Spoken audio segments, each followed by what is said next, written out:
Selamat datang di RST tingkat 3 Dr. Rekso Diwiryo Padang. Berikut ini 6 langkah mencuci tangan. Langkah pertama, ratakan hand strap dengan menggosokkan pada kedua telapak tangan. Langkah kedua, gosok punggung tangan dan sela-sela jari.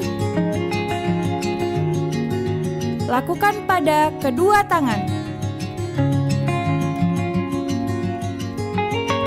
Langkah ketiga, gosok kedua telapak tangan dan sela-sela jari kedua tangan.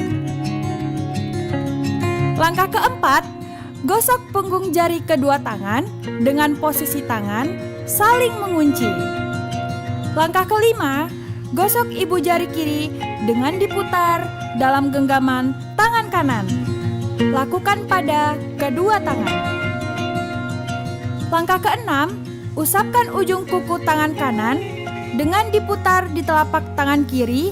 Lakukan pada kedua tangan. Kemudian, bersih deh.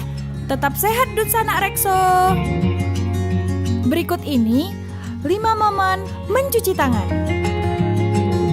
Momen pertama, sebelum kontak dengan pasien. Kedua, sebelum tindakan asepsis. Ketiga, setelah terkena cairan tubuh pasien.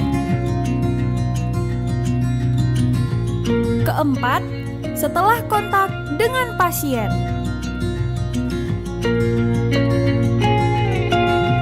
Kelima, setelah kontak dengan lingkungan sekitar luar pasien.